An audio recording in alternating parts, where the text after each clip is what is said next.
vou dizer uma coisa para você. A Aida Maciel reclama de uma certa figura aqui da redação, mas a senhora também não fica para trás não, na hora de falar, viu? Ela também está...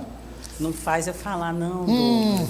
Hoje é sexta-feira. A Beiradama, Aida Maciel, boa tarde. A Aida trouxe as informações aí sobre o metrô, toda a movimentação em relação ao transporte no dia da eleição. Todo mundo também eu já falei, Eliezer, Tássio, João Magalhães. Vamos começar mostrando que o Tribunal Regional Eleitoral do Piauí coordena mais uma vez a organização do pleito no estado. Para domingo, está tudo conforme o planejamento. E o Eliezer Rodrigues traz os detalhes. No Piauí, segundo turno apenas para presidente da República. A Justiça Eleitoral confirma que até o momento, cada etapa de preparação tem acontecido sem transtornos. As coisas têm transcorrido tudo dentro da mais absoluta normalidade, tudo dentro do previsto. A gente teve no primeiro turno algumas urnas que apresentaram problemas, o que é absolutamente natural, né? A gente tem principalmente problema de temperatura muito alta, estradas às vezes não são muito boas, então às vezes no deslocamento até o local de votação algumas urnas podem apresentar algum problema, mas todas essas urnas foram substituídas no primeiro turno e agora no segundo turno também foi feito um novo teste, todas as urnas já estão totalmente preparadas e aquelas que apresentaram algum problema já foram substituídas. Em caso de dúvidas relacionadas ao local de votação, o eleitor pode se informar pelo Disque Eleições ou pelo aplicativo e-Título. O e-Título ele pode ser baixado até amanhã, né? Ele não vai estar disponível no dia da eleição para baixar, mas o eleitor que ainda não o fez, ele deverá baixar o e-Título até amanhã, faz a configuração, ou seja, ele coloca os dados que o aplicativo pede, porque também ele pode ser usado para o eleitor que está fora do seu domicílio eleitoral e quiser fazer a justificativa, ele pode fazer sem sair de casa utilizando esse aplicativo, e-Título. A Justiça promete firmeza na fiscalização e combate a ilícitos eleitorais. Todas as nossas mesas receptoras de votos estão devidamente orientados para coibir a boca de urna. Todas as denúncias, nós temos o Ministério Público a postos para receber as denúncias e tomar as providências cabíveis, bem assim como toda a estrutura das polícias judiciárias, né? Sobretudo a Polícia Federal, que era a competente para a instauração desses inquéritos. É importante valorizar o direito ao voto e não se abster do processo de escolha dos nossos representantes. É importante que se exerça a cidadania, porque decorre do voto toda a administração pública do Estado brasileiro e, como tanto, todos nós somos corresponsáveis porque diz respeito à nossa vida diariamente. Bom, vamos agora falar de política diretamente. O deputado estadual Francisco Lima, que foi reeleito, fala da expectativa para a votação de Lula no próximo domingo no Piauí. Além da tensão menor com o grupo da oposição, há um desejo do povo e há várias outras lideranças e até outros partidos, pessoas que votaram em outros partidos que agora sinalizam a votação para a candidatura do Lula no segundo turno. Então, acho que a meta que a gente tem traçado internamente a nível de partido é ter pelo menos 80% dos votos aqui no Piauí. O Piauí que deu o maior percentual de votos, proporcionalmente falando, para o presidente Lula em todo o Brasil. Então, a nossa meta agora é que a gente possa continuar com esse grande percentual. Vou então ouvir a Aida Maciel. Aida, de fato a gente vê, acompanha nos bastidores a base governista numa movimentação muito grande desde o final do primeiro turno. Você lembra que terminou o primeiro turno, houve aquela reunião que nós mostramos aqui, né? A reunião com prefeitos, deputados eleitos e tal, e essa mobilização vai até, acho que até amanhã pode, né? Amanhã no sábado. Vai até amanhã no sábado, né? Exato, é natural até, né, que se reorganize, mas a gente vê a animação, como você mesmo chamou, do partido, logo depois do Partido dos Trabalhadores e quem os apoia, nessa grande reunião, e eu soube pelos bastidores que a governadora Regina Souza, que não é mais a presidente do partido, mas que tem vez e voz, é claro, por quem é, por toda a sua história, conclamou deputados, mesmo eleitos, como o deputado Francisco Lima, a darem continuidade à campanha, dando apoio em nível nacional, já que Rafael foi eleito.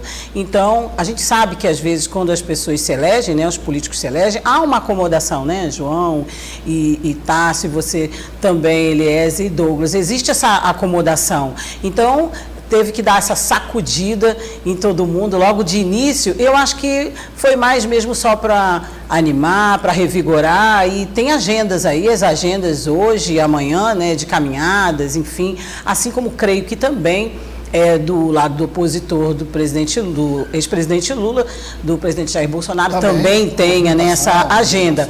Mas a gente chama atenção por causa dessa esquentada aí que deram e que parece que a animação continua. E o deputado Lima comentou o fim da reeleição para a presidência da Assembleia Legislativa na mesma legislatura. Vamos ouvir o que ele disse. A gente já vinha discutindo isso anteriormente e agora tem uma decisão do Supremo, do Superior Tribunal Federal, que aponta para esse rumo e a gente está apenas adequando o regimento da casa a essa situação. Acho que é uma coisa desejável, depois de um longo período comandado pelo presidente Temístocles. Acho que é justo que as forças façam uma alternância, a exemplo do que acontece, o que aconteceu no passado no Congresso Nacional. Você acha que o PT deve ter candidato agora para a eleição da mesa? Nós estamos conversando, é a maior bancada, então eu defendo que sim. Mas isso é um entendimento que vai ser feito dentro da nossa bancada, a bancada da federação, e também junto com as outras bancadas que fazem parte do bloco que vão dar sustentação ao governo do Estado. Esse é um assunto, claro que o deputado Lima defende, óbvio, ele defende que o PT tenha a presidência da Assembleia, mas já falamos aqui várias vezes, agora há pouco, inclusive com o João Magalhães, isso é dado como favas contadas o MDB indicar o presidente da Assembleia Legislativa. E ainda com o deputado Lima, ele falou sobre a formação da equipe de governo de Rafael Fonteles. Por enquanto, são muitas as especulações. Na verdade, ele tem ouvido as lideranças, num primeiro momento, tem conversado com os diferentes grupos, para poder, a partir dali, ele ter a percepção. O único anúncio feito até hoje é o do atual secretário da Fazenda. Mas eu acredito que ele, assim como acertou na campanha, acertou nas chapas, ele vai também acertar. E o que eu tenho certeza é que se inicia no Piauí um novo ciclo da política e da gestão. Acho que o ex-governador Wellington cumpriu um papel importante e ainda vai cumprir na política, sem dúvida nenhuma, mas eu acho que se inicia um novo ciclo e eu estou muito esperançoso de que o governador eleito, Rafael Fonteles, possa acertar, possa montar um bom time, que o Piauí, de fato, se apresente aí com todas as condições de acelerar o seu processo de desenvolvimento. Só lembrei aqui o seguinte, a Aida falou agora há pouco, sobre essa mobilização, que é natural no segundo turno, que ocorra uma desmobilização, né? A gente já falou sobre isso, a gente já sabe dessa história, porque não tem deputado estadual, não tem federal, não tem senador, mas aí a base governista foi inteligente, né? Quer dizer, quem é que estava à frente? O senador Marcelo Castro, senador eleito Wellington Dias e governador eleito Rafael Fonteles. Aí, meu amigo, arrastou o resto, os três, o trio arrastou, deputado estadual que foi eleito, os reeleitos, enfim, arrastou todo mundo, né? Então, Douglas, foi bem montada a estratégia. Pois não, Eliezer? E o transporte gratuito para evitar exatamente a abstenção dos mais pobres, inclusive, que tinham dificuldade de viajar de novo ou se deslocar de novo para o local de votação. Essa questão do transporte gratuito é outro item, vamos só regular o áudio aí do Eliezer. Essa questão do transporte gratuito, Eliezer, é outro item também que está sendo muito motivo de preocupação para as campanhas, mas principalmente para a campanha do ex-presidente Lula, né? Quer dizer, faz parte desse processo aí de desmobilização. Então, o eleitor espanhol, eu vou pegar aqui, vou dar um exemplo aqui, né? Por exemplo, eu vou pegar um ônibus aqui, pagando passagem, né? Para ir a Picos, por exemplo. Vou lá, vou votar, voltar pagando passagem de novo, ainda no domingo, na segunda de madrugada, quer dizer, o transporte é gratuito e tal, aí é outra história, né, Elias? É outra história. E isso tem sido visto como uma estratégia política para combater a abstenção. Isso. Tem em todos os municípios, né? Todos os municípios do Piauí. Mas agora é interessante também porque abre uma discussão, é a primeira vez, né, que o Estado, o poder público está, entre aspas, bancando, na verdade, a ida do eleitorado à sua cidade para votar. E aí abre um precedente para ir no próximo processo eleitoral. Será se isso vai ocorrer? Porque, de fato, se o governo do Estado, vamos supor daqui a 4 anos, quem estiver no governo ser autorizado a realizar isso, não deixa de ser uma influência, vamos dizer assim, uma utilização da máquina pública para levar o eleitor até o campo de votação. Então Mas só para constar, é só uma decisão da Justiça Eleitoral, para isso não deixa, né? Autorizou o TSE, né? Abre um precedente interessante que eu acredito que vai ser muito discutido nos próximos anos. E ainda um outro assunto em relação ao segundo turno, é porque, na verdade, quase ninguém tem mais interesse do que o próprio governador eleito numa vitória do seu grupo político para presidente da República. Afinal de contas, em caso de vitória de Lula, resolve 2 problemas sérios para Rafael Fonteles. Um deles, obviamente, é porque o tratamento vai ser diferenciado. E o segundo é porque aí ele não vai precisar se preocupar tanto em agasalhar os deputados federais dentro da estrutura do governo estadual, porque aí os deputados federais terão aquela lista de órgãos federais aqui no Piauí para discutirem entre si quem vai ocupar esses órgãos. Então, uma eleição de Lula resolve 2 problemas sérios de Rafael Fonteles. Agora, essa questão já vou passar por trás, só para dizer o seguinte, essa questão do transporte, isso é uma experiência, né, uma primeira experiência que a Justiça Eleitoral veja que não há restrição nenhuma. O objetivo qual é? O objetivo é combater a abstenção, ou seja, propiciar possibilidades para que o eleitor possa votar. Não é favorecer nenhum. Não é favorecer nenhum nem outro. Então, a passagem é gratuita para o eleitor de Lula, ela é gratuita para o eleitor de Bolsonaro, então não tem nenhum problema. Esse é o objetivo. Agora, como toda experiência, o Tribunal Superior Eleitoral, os partidos, enfim, todos vão avaliar o resultado. E eu creio que se o resultado for positivo, e deve ser positivo, isso deve ser replicado para as próximas eleições. Tássio? Sem dúvida. E Douglas, a gente preparava agora há pouco, eu e o João, uma exclusiva para o Jornal Dia de amanhã, e convido a todos os amigos de casa a lerem, sobre o que pode acontecer, Douglas, no pós-eleição aqui do Piauí, caso Lula ou Bolsonaro ganhe. E dando um spoiler, afetará diretamente a eleição para a presidência da Assembleia e também a eleição municipal de 2024. A estratégia da base governista, caso Lula ganhe, será muito mais agressiva nos grandes colégios eleitorais governados hoje pela oposição. Foi o que eu ouvi de um deputado estadual. Então, muda completamente o panorama, tanto para a eleição da mesa diretora da Assembleia, quanto para a eleição de 2024. A gente fica com... o Tássio traz com o João, na segunda-feira, essa análise mais detalhada, para a gente vai falar muito do resultado da eleição da segunda-feira, então a gente traz também essa análise que faz parte do processo. Olha aqui, coloca a foto do presidente Jeová Alencar na tela. Tássio Cruz, o que é que disse o presidente Jeová Alencar, hein? Se alguém tinha alguma dúvida, Douglas, se o caldo já estava azedo, ele azedou de vez. Jeová Alencar, abre aspas, como eu disse o seguinte, Douglas: tem secretário que se acha maior que o prefeito doutor Pessoa. Defendeu a criação do G8, grupo de vereadores independentes na Câmara, e puxou a orelha do prefeito. Precisa melhorar a comunicação entre o Palácio da Cidade e a Câmara. Segundo ele, tem muito secretário estrela, Douglas, que não senta sequer para conversar e despachar com vereadores. A situação, o clima anda muito tenso lá no Legislativo. Agora eu pergunto o senhor bem rápido para ouvir os outros. É recado ou não é? É recado direto ao prefeito e a um secretário especial, Douglas, que já anda dizendo nos bastidores que é candidato a vereador e atrás de base de vereador. E isso tem incomodado muita gente lá na Câmara. Tá entrando no campo minado. Hein? Tá entrando no campo minado. Está. Agora, João, essa fala, aí o doutor Pessoa não vai comentar, não vai, enfim, dizer nada sobre a fala de Jeová Alencar. Jeová Alencar já está com um pé dentro da Assembleia Legislativa, só esperando a posse na Assembleia Legislativa. João Magalhães, a chave está virando.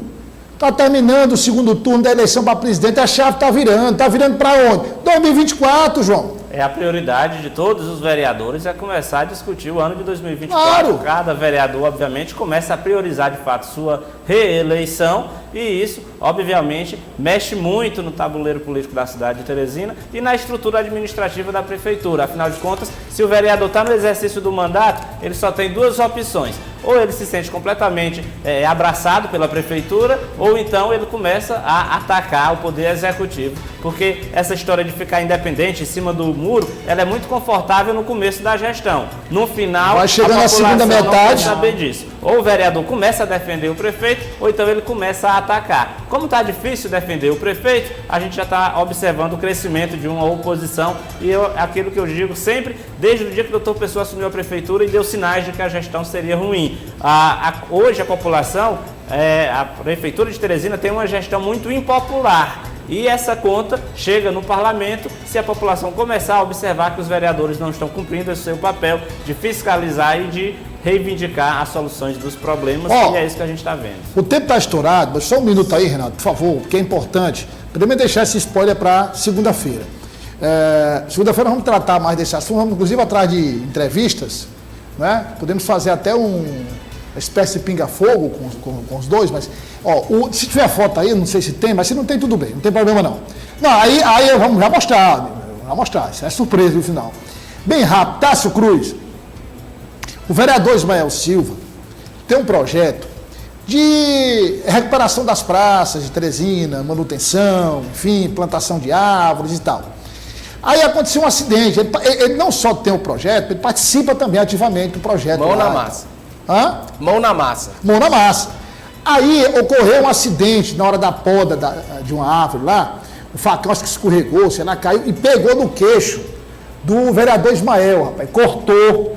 O vereador pegou uns pontos aí, acho que tem até no Portal Dia, não tem? No Dia.com? Isso, tem no Portal Dia. Se der para buscar aí rapidinho aí, colocar no ar enquanto o Tássio fala, dá para colocar bem aí, rápido aí. Tássio, mas aí, rapaz, o vereador Antônio Zé Lília foi criticar o rapaz. Vem criticando há tempos, Douglas. Dizendo o quê, Tássio? Segundo ele, o vereador Ismael não é do executivo.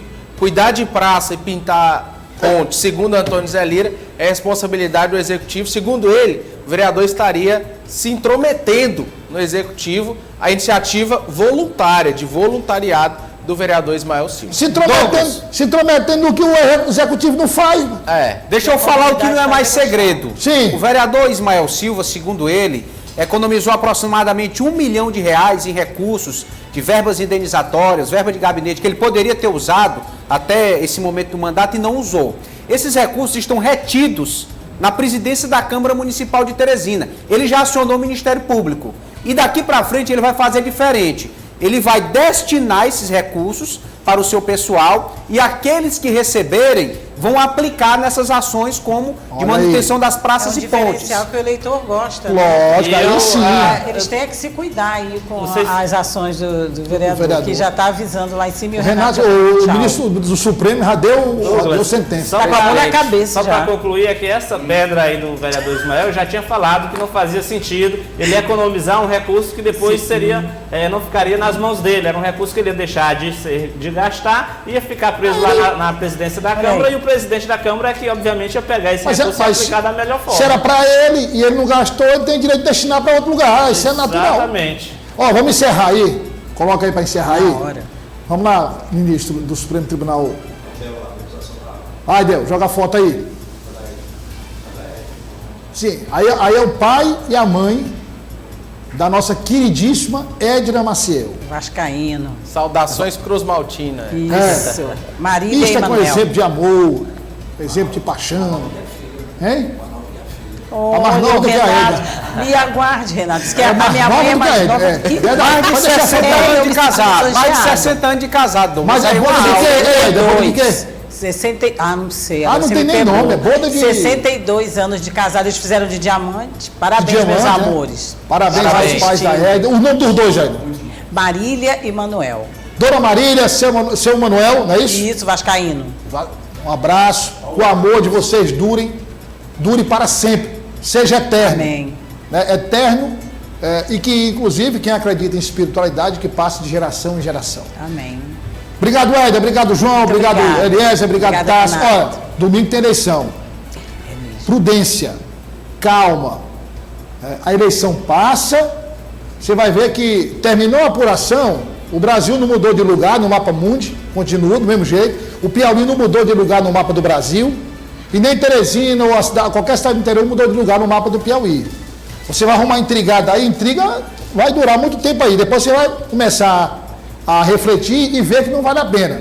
Exerça a sua cidadania, vote em quem você achar que deve votar, faça o seu papel e continue sua vida normalmente. A vida segue seu fluxo e nós seguimos junto com ela. Um ótimo final, assim, coloca o dia rural aí. Eu ia falar, e amanhã tem o dia rural. Coloca aí, amanhã, Edna. Isso, às 8 da manhã, as notícias do campo, as notícias aqui da cidade também, e a gente vai falar de eleições lá também, preste atenção. E segunda-feira, no horário normal. Comando Geral. Comando Geral, 6 da manhã na FM o dia e 7 na Udia TV. Bom final de semana, sempre. um bom voto e até segunda. Bom voto.